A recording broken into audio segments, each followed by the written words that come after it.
और इसी बीच बड़ी खबर, पार्लियामेंट एनेक्सी बिल्डिंग में आग लग गई है। पार्लियामेंट की एनेक्सी बिल्डिंग में 6ठी मंजिल पर आग लगी है। दमकल कर्मियों ने आग बुझा दी है। शॉर्ट सर्किट की वजह से ये आग लगी थी और हालांकि जांच की जा रही है कि क्या यही रीजन था। शुरुआती जांच में कहा जा रहा है कि शॉर्ट सर्किट की वजह से आग लगी है।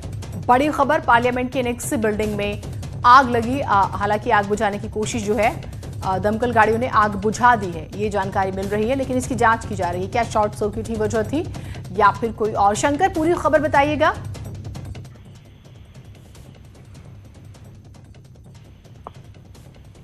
शंकर, आप मेरी आवाज सुन पा रहे हैं?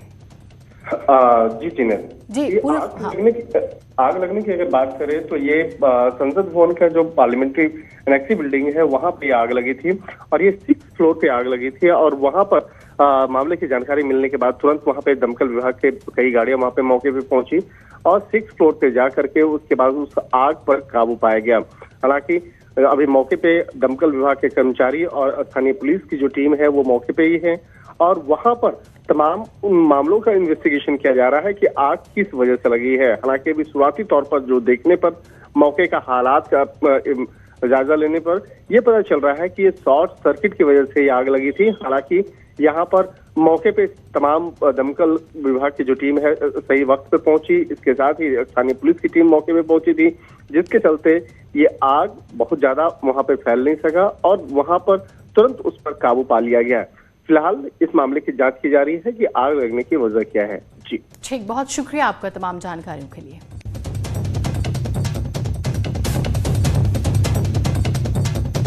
तो फिलहाल जांच की जा रही है कि आग लगने की वजह क्या थी। अच्छी बात ही रही कि वक्त रहते ही आग बुझा दी गई जो है दमकल विभाग की गाड़ियों ने, नहीं तो ज्यादा नुकसान भी हो सकता था, काफी फैल सकती थी आग। 6ठी मंजिल पर ये आग लगी है।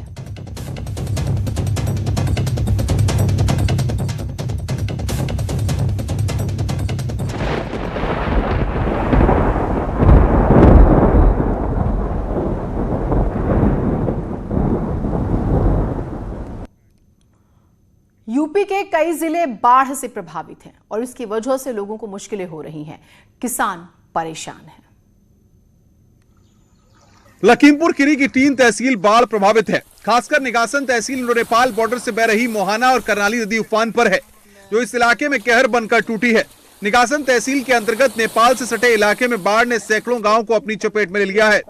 गंगानगर, रन्नागर, दाराबोझी, इंद्रनगर, सूरतनगर, जसनगर, नयापिंड गाँव में किसानों की सैकड़ों एकड़ जमीन मोहाना नदी में समा गई है, जिससे किसान काफी परेशान हैं। किसानों का आरोप है कि प्रशासन की तरफ से उन्हें कोई मदद अभी तक नहीं मिली है, जबकि उनके खेत पानी में समा चुके हैं। प्रशासन की तरफ से कोई मतलब अभी तक तो एक पैसे की मदद नहीं हुई। अभी तक तो ये बहुत कटान हो गया। 7-8 एकड़ खेत तो हमारे ही खो गया है और सब लोगों के है हजारों एकड़ कट गए हैं। किसानों की दिक्कतें खत्म होने का नाम नहीं ले रही हैं। बाढ़ के पानी ने नेपाल से आकर भारत में तबाही मचा दी है। जिधर देखो वहां पानी ही पानी नजर आ रहा है। खेतों में खड़ी फसलें पूरी तरह जलमग्न हो गई हैं। गांव और घर सब नदी के चढ़ते पानी में समाते जा रहे हैं। चारों तरफ बाढ़ का ही मंजर दिख रहा है। और इससे भी ज्यादा खतरनाक तस्वीरें तो उत्तराखंड से सामने आई, जहां पहाड़ टूट कर जो है सड़क पर आ रहे हैं और लोगों को मुश्किलें हो रही हैं। उत्तराखंड में बद्रीनाथ हाईवे पर फिर लैंडस्लाइड हुआ। चमोली में गौचर के पास एक बार फिर पहाड़ी भरभरा कर गिर गई। आईटीबीपी कैंप के पास की ये तस्वीरें हैं, जहां रोड लगातार ब्लॉक हो रही है और पहाड़ी दरकते हुए फिर से कैमरे में कैद हो गई। इस दौरान एक कार भी इस मलबे की चपेट में आने से बच गई। हालांकि तुरंत कार को वहां से हटाया गया, लोगों को निकाला गया है।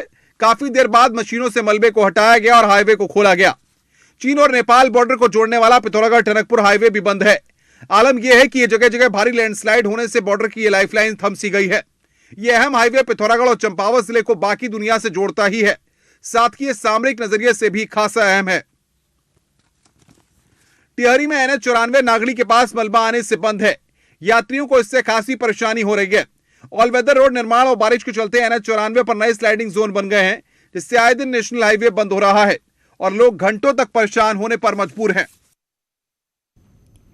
हापुड़ में भी बाढ़ का कहर देखने को मिल रहा है। यहां गढ़ तहसील के खादर क्षेत्र में गंगा का जलस्तर बढ़ गया है और इसकी वजह से आसपास गांव में पानी ही पानी है। ताजा हालात जो है हमारे सहयोगी विपिन ने बताए। और आप देख सकते हैं इस वक्त ये गांव में के अंदर हैं और हम ट्रैक्टर पर सवार हैं और देखिए ये गांव जो है इसके जो घर हैं वो डूबे हुए हैं, पानी में कई कई फीट डूबे हुए हैं और लगातार इस तरह की तस्वीरें जो हैं वो इन गांवों से निकलकर सामने आ रही हैं और लगातार हम इन गांवों का दौरा कर रहे हैं। आप देखिए बिजली के खंभे डूबे हुए हैं, खेती डूबी हुई है और सरकारी नल आधे से ज़्यादा डूबे हुए हैं, कई कई फीट तक यहाँ पर पानी भरा हुआ है। इन लोगों की ज़िंदगी जो है वो यहाँ पर पटरी से उतर गई है और जो शहर का संपर्क है वो इनका टूट गया है। आप देखेंगे इस तरफ भी तमाम जो रास्तों पर पानी ही पानी भरा हुआ है, खेती पूरी तरीके से डूब गई है। जो यहाँ पर सब्जी की खेती की जाती थी वो डूब गई है, घिया तोरई ये फसल बर्बाद हो गई है, ईख की फसल बर्बाद है। तो इस तरह की परेशानियाँ हैं यहाँ पर और ये पूरा इलाका करीब 20 से 30 किलोमीटर का पूरा एरिया बाढ़ के पानी में डूबा हुआ है और लोगों के घरों में पानी घुसा हुआ है और लेकिन प्रशासन के को सुध नहीं है, प्रशासन यहाँ तक नहीं पहुँच पा रहा है, लोगों तक मदद नहीं आ रही है। अगर इसी तरह गंगा में बाढ़ का पानी बढ़ता रहा तो ये इन गाँव के लोगों के सामने पलायन का संकट हो जाएगा, ये पलायन करने को मजबूर हो जाएंगे और फिलहाल जो इनकी दिनचर्या है वो बेहद ही खराब दौर से गुजर रही है। कैमरा पर्सन विजय के साथ विपिन गिरी, न्यूज़ 18 हापुड़। गुजरात में भी बाढ़ का कहर है, भारी बारिश की वजह से कई जगह लोग फंस गए हैं और इसका सबसे ज्यादा असर अमरेली जिले में देखने को मिला, जहां भारी बारिश के बाद कई इलाके पानी में डूब गए। कई जगहों पर कमर तक पानी भर गया, जिससे लोगों का बाहर निकलना भी मुश्किल हो गया। लोग अपने घरों में कैद होने को मजबूर हो गए। अमरेली के अलावा जामनगर में भी बारिश आफत बनकर बरसी। इसी बीच एक पुल के ऊपर से गुजर रही एक गाड़ी पानी के बहाव में आकर फंस गई। बताया गया कि उसमें 5 लोग सवार थे, जिन्हें आसपास के लोगों ने किसी तरह बचा लिया। इसी तरह की तस्वीरें वडोदरा में भी देखने को मिली, जहां एक कार पूरी तरह बाढ़ के पानी में डूब गई, जिसके बाद राहत और बचाव की टीम वहां पहुंची और कार में फंसे लोगों को बाहर निकाल अपने साथ ले गई। उत्तराखंड की राजधानी देहरादून में भी बारिश का कहर जारी है। यहाँ भारी बारिश जहाँ जलभराव को न्योता दे रही है, काफी जगहों पर जलभराव हो गया है, तो कई इलाके की अगर हम बात करें बिल्डिंग जो है वो जमींदोज हो गई है। देहरादून में लगातार बारिश की वजह से पूरे देहरादून में जगह जगह रिहायशी इलाकों में जलभराव हो गया है। बारिश की वजह से गोविंदगढ़ की टीचर्स कॉलोनी में 4 से 5 फीट तक जलभराव हो गया है। इसको लेकर लोगों का कहना है कि पार्षद और विधायक को इसके बारे में शिकायत भी की गई थी, लेकिन कोई हल नहीं निकल पाया, जिसके बाद लोगों ने प्रभावित इलाकों का दौरा करने पहुंचे विधायक हरबंश कपूर का घेराव किया और नाराजगी जताई। तो वहीं दूसरी तरफ एक विजुअल में विधायक हरबंश कपूर किसी एक स्थानीय शख्स पर हाथ उठाते दिख रहे हैं। वहीं राजधानी के दूर अस्पताल में कोरोना के मरीजों पर आफत बरसी है। अस्पताल में नाले का पानी घुस गया है, अस्पताल के अंदर पानी ही पानी नजर आ रहा है। मरीजों को ऊपर की मंजिल में शिफ्ट किया गया है। देहरादून के प्रेमनगर में भारी बारिश की वजह से एक बिल्डिंग भरभरा कर गिर गई। पूरा नजारा आसपास गुजरने वाले लोगों ने अपने कैमरे में कैद कर लिया। आर्मी और स्थानीय प्रशासन ने कुछ समय पहले यहां अतिक्रमण हटाए थे, जिसके बाद बारिश में नींव ढीली होने पर बिल्डिंग गिर गई।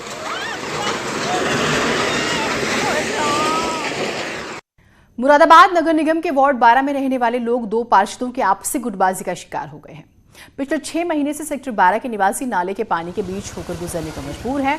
कॉलोनी में कई लोग बार बार निगम के अधिकारियों से शिकायत करते हैं, लेकिन आज तक उनकी सुनवाई नहीं हुई है।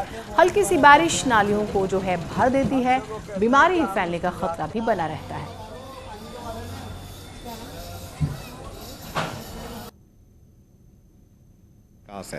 नया डेवलपमेंट है वो शहर के पेरीफेरी पर या आउटस्कर्ट्स पर होता जा रहा है और वहाँ जो नई कॉलोनीज बस रही हैं या जो नई आबादियाँ विकसित हो रही हैं, उन्होंने स्वाभाविक रूप से अपने घरों को उठा करके बनाया हुआ है, जिससे अंदर का पानी बाहर निकलने में और भी कठिनाई होगी। इस साथ ही जो नई कॉलोनीज़ का ड्रेनेज है उसका डिस्चार्ज भी हमारे पुराने शहर की तरफ ही, हमारे पुराने शहर के ड्रेनेज सिस्टम पे आता है। मुरादाबाद स्मार्ट सिटी में शामिल हो चुका है। कई 100 करोड़ रुपए के प्रोजेक्ट बनाकर मुरादाबाद का विकास किया जा रहा है, लेकिन इसी स्मार्ट सिटी मुरादाबाद की आप मेरे पीछे देखेंगे कॉलोनी है। इस कॉलोनी का नाम है इस्लाम नगर। इस कॉलोनी के चारों तरफ जितनी भी गलियां हैं वो सीसी टाइल्स से, बहुत अच्छी क्वालिटी की टाइल्स से बनी हुई है, लेकिन एक कॉलोनी का ये सड़क आप देख सकते हैं और एक मेरे पीछे आप ये सड़क देख सकते हैं।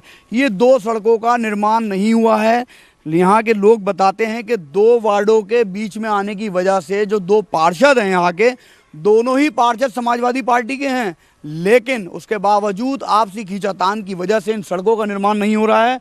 गंदा पानी भरा हुआ है, आप देख सकते हैं महिलाएं खड़ी हैं, मजबूरी में अगर उन्हें कहीं जाना होगा तो इसी पानी से निकलना होगा। सामने जो भी लोग आ रहे हैं इसी गंदे नाले नाली के पानी से होकर गुजरना उनकी मजबूरी है। यहाँ पर लोग भी खड़े हैं, बात करूँगा कि कितनी परेशानी आपको होती है यहाँ पर, कब से ये परेशानी आ रही है? कम से कम 6 महीने से आ रही है परेशानी। लोग गंदे पानी के बीच में रहने के लिए, चलने के लिए मजबूर हैं और स्मार्ट सिटी का दावा किया जाता है, करोड़ों रुपए खर्च किए जाते हैं, लेकिन 2 पार्षदों की आपसी लड़ाई में मुरादाबाद की इस कॉलोनी के लोग गंदे पानी में चलने के लिए मजबूर हैं। वीडियो जर्नलिस्ट आलिम के साथ फरीद शमसी, न्यूज़ 18 मुरादाबाद। उधर कृषि मंत्री सूर्य प्रताप शाही ने देवरिया जिले के कई बाढ़ प्रभावित तटबंधों का निरीक्षण किया। बरहज तहसील के परसिया देवार गांव में जब कृषि मंत्री पहुंचे तो उनको ग्रामीणों के गुस्से का सामना करना पड़ा और मंत्री के काफिले को रोक दिया गया। ग्रामीणों ने कृषि मंत्री को घेर कर समस्याएं सुनाई। इसके बाद कई ग्रामीणों को शासन स्तर से दी जाने वाली राहत सामग्री का जिक्र किया मंत्री ने और बताया कि शासन स्तर से बाढ़ प्रभावित लोगों को सारी सुविधाएं मुहैया कराई जा रही हैं, शिकायतों का निस्तारण भी किया जा रहा है। क्योंकि नदी के बहुत करीब हैं तो स्वाभाविक रूप से समस्याएं हैं, लेकिन उसके समाधान करने की दृष्टि से सरकार ने प्रयास किए हैं। लोगों का स्वास्थ्य परीक्षण कराया गया है, उनके जानवरों का के लिए भी यदि बीमारियां हैं तो उनके दवा का इंतजाम कराई गई है। साथ साथ में प्रत्येक प्रभावित परिवार को 5-5 लीटर निःशुल्क मिट्टी का तेल का वितरण किया जाएगा। इसके लिए 5000 लीटर तेल यहाँ गाँव के भीतर आ गया है, जिसका वितरण आज से कल और परसों के बीच में सभी प्रभावित परिवारों को कर दिया जाएगा। निःशुल्क मिट्टी के तेल का वितरण किया जाएगा। जो बाढ़ से अत्यंत प्रभावित लोग हैं, जिनके पास भोजन की व्यवस्था नहीं है, ऐसे सारे लोगों के लिए किट की व्यवस्था की जाएगी। घाघरा नदी ने अपना रौद्र रूप दिखाना शुरू कर दिया है। मैं इस वक्त हूँ परसिया देवार गांव के आसपास इलाके में। यह गांव चारों तरफ से पानी से तकरीबन डूब चुका है। अभी जिला प्रशासन ने एक राहत कैंप लगाया था। आपको मैं सबसे पहले दिखाना चाहता हूँ ये नदी का पूरा रौद्र रूप देखिए, जहाँ पे ये गन्ने की फसल है पूरी तरह से जलमग्न हो चुकी है। हालांकि यहाँ पे एनडीआरएफ और एसडीआरएफ की टीम भी मौजूद है और नाव की व्यवस्था भी की गई है। तकरीबन 2 किलोमीटर नदी में सफ़र करके मैं इस गांव में पहुंचा था, जहां पे जिला प्रशासन ने एक राहत कैंप लगाया था और लोगों को राहत किट भी दिया। देवरिया से न्यूज़ 18 के लिए उमाशंकर भट्ट।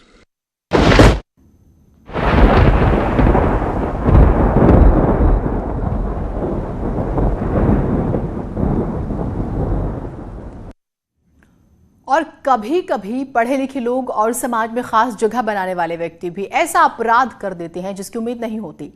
कानपुर के एक कारोबारी की हरकत से लोग हैरान हैं, पूछ रहे हैं कि क्या अमीरी का नशा ऐसा ही होता है? क्या बीच सड़क पर ही रईसी दिखाई जाती है?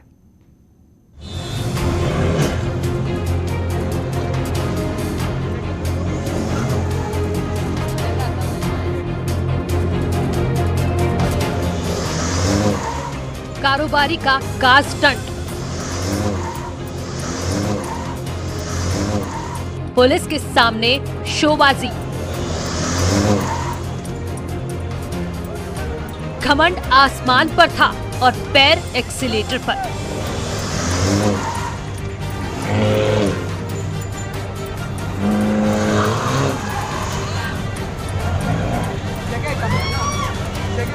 कानून के सामने अमीरी से कानून को ही रौंद रहा था।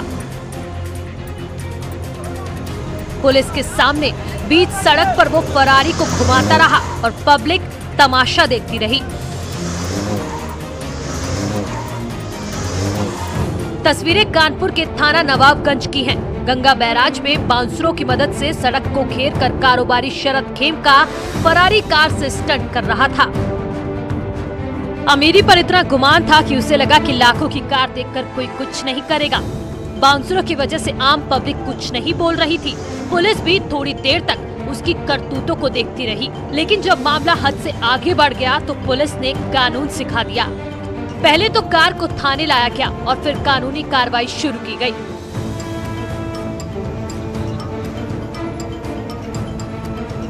पुलिस ने कारोबारी शरद खेमका को गिरफ्तार कर लिया और सड़क पर फराटा भर रही फरारी को सीज कर दिया। लोगों के जीवन को संकटापन्न करते हुए तेज रफ्तार में स्टंट किया जा रहा था, जिस संदर्भ में थाना नवाबगंज में अभियुक्त पंजीकृत कर शरद खेमका को गिरफ्तार किया गया है और उनके फरारी गाड़ी को सीज कर दिया है। पुलिस की गिरफ्त में आने के बाद शरद खेमका के होश उड़ गए। थाने में बिल्कुल शांत खड़े थे, लेकिन जब स्टंट कर रहे थे तो इन्हें इस बात का थोड़ा भी ध्यान नहीं था कि ऐसा करना गैर कानूनी है और दूसरों की जान पर भारी पड़ सकता है। न्यूज़ 18 के लिए कानपुर से श्याम तिवारी की रिपोर्ट। सहारनपुर में अपराधियों के खिलाफ चलाए जा रहे धरपकड़ अभियान के तहत रोजाना शहर में चेकिंग अभियान चलाया जा रहा है। इस दौरान रामनगर चौकी पुलिस की बदमाशों से मुठभेड़ हो गई। 25,000 का इनामी बदमाश गोली लगने से जख्मी हुआ। दूसरा बदमाश अंधेरे का फायदा उठाकर भाग गया। चेकिंग के दौरान बिना नंबर की पल्सर बाइक पर 2 युवक आते दिखाई देते हैं। पुलिस ने रुकने का इशारा किया तो युवकों ने पुलिस पार्टी पर फायरिंग करके भागने की कोशिश की। पुलिस ने जवाबी फायरिंग करते हुए दोनों बदमाशों का पीछा किया। एक बदमाश को गोली लगी। इलाज के दौरान इलाज के लिए अस्पताल में भर्ती कराया गया। थाना देहात कोतवाली का टॉप 10 अपराधी है। काले रंग की पल्सर थी, बिना नंबर की, संदिग्ध प्रतीत हुई। पुलिस ने रोका, लेकिन उन्होंने पुलिस के ऊपर जो है फायरिंग करी है। पुलिस ने पीछा किया उनका और बार बार ये पुलिस के ऊपर जो फायरिंग करते रहे तो पुलिस के द्वारा जो है आत्मरक्षार्थ जवाबी फायरिंग करी गई। एक बदमाश मौके का फायदा उठा करके भाग गया, जिसकी कॉम्बिंग की जा रही थी, और दूसरा बदमाश जो है जिसको देखा गया तो उसके पैर में चोट लगी है। मथुरा में बेखौफ युवकों ने बियर उधार नहीं देने पर दुकान के सेल्समैन को गोली मार दी है, जिससे वो गंभीर रूप से जख्मी हो गया। लोगों ने गोलीबारी की सूचना पुलिस को दी है। मौके पर पहुंची पुलिस ने घायल सेल्समैन को नजदीकी अस्पताल में भर्ती कराया, जहां उसकी चिंताजनक हालत को देख मथुरा जिला अस्पताल रेफर किया गया। कस्बे के ही रहने वाले युवक ने सेल्समैन से उधार बियर मांगी, मना करने पर उसे गोली मार दी।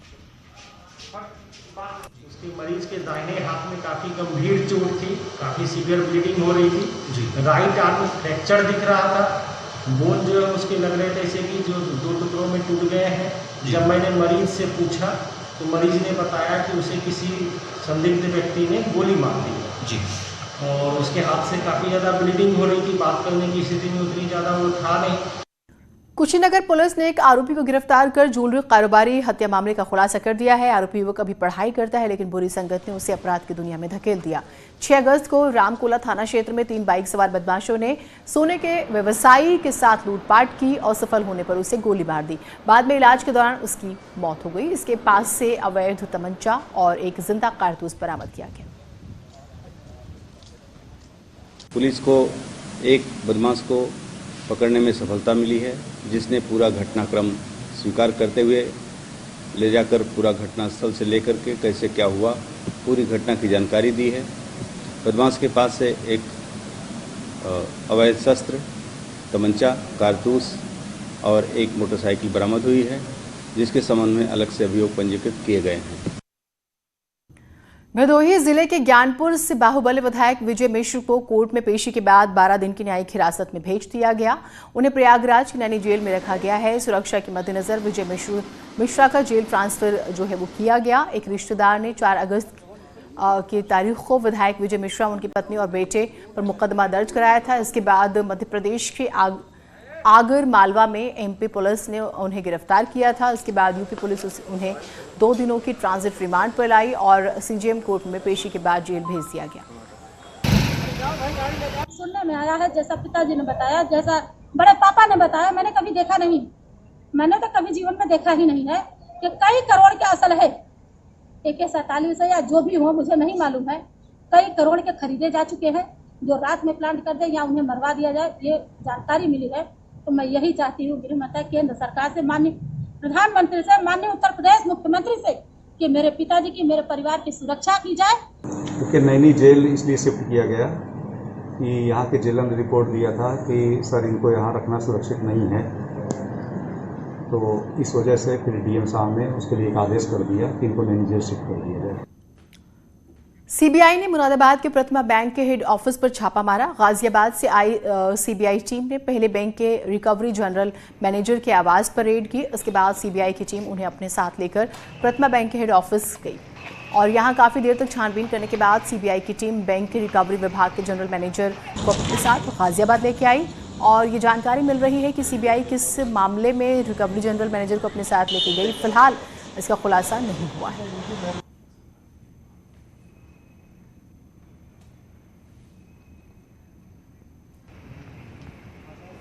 ये 3 गाड़ी देखी मैंने। तो क्या बताया उन्होंने हमें कुछ नहीं बताया। साहब बैठे थे अंदर, जीएम साहब। मैं उनके पास पहुंचा तो उन्होंने बोला कि गेट खोलो। फिर और ड्राइवर बोला कि मैं बोला कौन है, तो बोला साहब आप खोलिए, सीबीआई जांच के लिए आइए। और इसी के साथ इस बुलेटिन में इतना ही। नमस्कार।